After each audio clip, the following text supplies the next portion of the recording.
kita berjumpa lagi.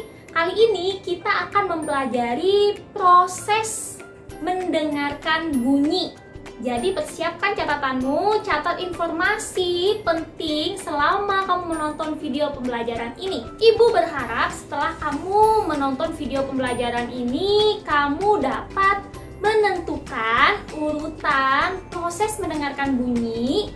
Kemudian kamu juga dapat menyebutkan proses mendengarkan bunyi itu sendiri. Oke, yuk kita perhatikan sama-sama cuplikan video yang sudah Ibu persiapkan untuk kalian.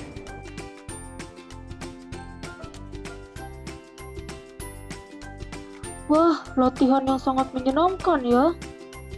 Iya, terima kasih sudah mau berlatih denganku. Tentu, sama-sama juga. Terima kasih karena kamu sudah mau berlatih denganku. Lain kali kita berlatih bela diri lagi ya. Tentu.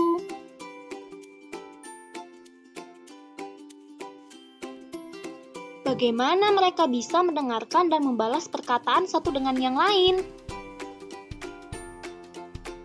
Wah, ternyata hal itu terjadi karena adanya telinga sebagai alat pendengaran untuk mendengarkan suara. Kira-kira bagaimana ya teman-teman proses telinga mendengarkan bunyi? Perhatikan baik-baik, di sini ada 5 panca indera. Yang pertama ada hidung, alat penciuman, kemudian mata sebagai alat penglihatan, selanjutnya ada tangan sebagai alat peraba, kemudian ada telinga sebagai alat pendengaran dan juga mulut sebagai alat pengecap. Jadi teman-teman, telinga merupakan salah satu panca indera yang fungsinya sebagai alat pendengaran. Perhatikan baik-baik, ini adalah gambar telinga kalian sampai ke dalam ya. Telinga itu dibagi menjadi 3 bagian, yaitu telinga bagian luar, telinga bagian tengah, dan telinga bagian dalam. Bagian-bagian telinga beserta fungsinya. Bagian telinga bagian luar ya. Jadi perhatikan baik-baik, yaitu ada daun telinga, fungsinya menangkap getaran bunyi. Kemudian masuk ke dalam lagi, kalau kalian lihat itu ada liang telinga berfungsi meneruskan bunyi ke tengah telinga. Selanjutnya telinga bagian tengah.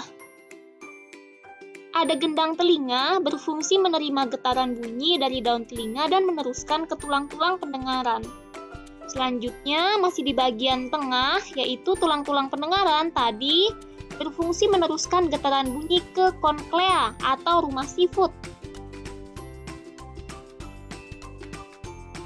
Nah, anak-anak, jadi perhatikan baik-baik ya. Nah, di sini telinga bagian dalam. Kita sudah masuk ke telinga bagian dalam lagi.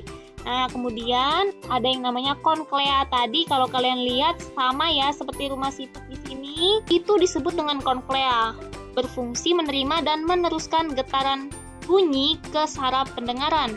Selanjutnya di bagian dalam juga ada saraf pendengaran, yaitu berfungsi meneruskan bunyi ke otak. Sehingga nanti otak dapat menerjemahkan setiap bunyi yang teman-teman dengarkan. Sekarang kita akan melihat bagaimana proses telinga kita mendengarkan bunyi.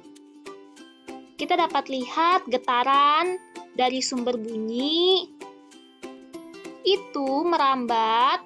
Nah, dan gelombang bunyi itu ditangkap oleh daun telinga kita. Selanjutnya, gelombang bunyi itu merambat di liang telinga kita.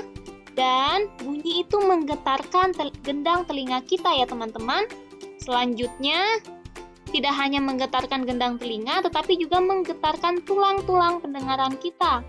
Kemudian, getaran tadi, bunyi itu ditangkap oleh konklea. Nah, konklea menangkap getaran dan mengirimkan ke saraf pendengaran.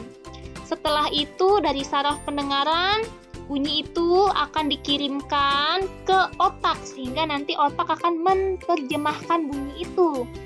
Nah, maka daripada itu teman-teman, biasanya kalau misalkan bapak mama kamu meminta tolong atau berbicara dengan kamu, kamu dapat langsung membalas perkataan itu. Atau kamu dapat langsung melakukan perintah yang disampaikan oleh bapak mama kamu, karena otak sudah menerjemahkan suara atau bunyi yang didengarkan.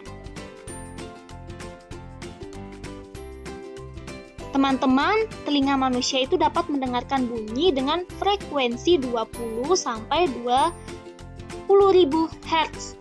Jadi didengarkan baik-baik. Kalau sudah lebih daripada ini, maka kamu itu bisa kesakitan mendengarkan bunyinya. Ya, dan juga manusia itu tidak bisa terlalu rendah dalam mendengarkan suara-suara. Kemudian, teman-teman di sini, selain tadi kita sudah lihat bagaimana proses mendengarkan bunyi melalui telinga kita, nah di sini kita mau sama-sama melihat bagaimana cara memelihara kesehatan telinga kita. Yang pertama, membersihkan telinga bagian luar secara teratur menggunakan air hangat. Yang kedua, jangan sering mengorek telinga karena itu akan mendorong kotoran yang ada di telinga kamu itu masuk ke dalam.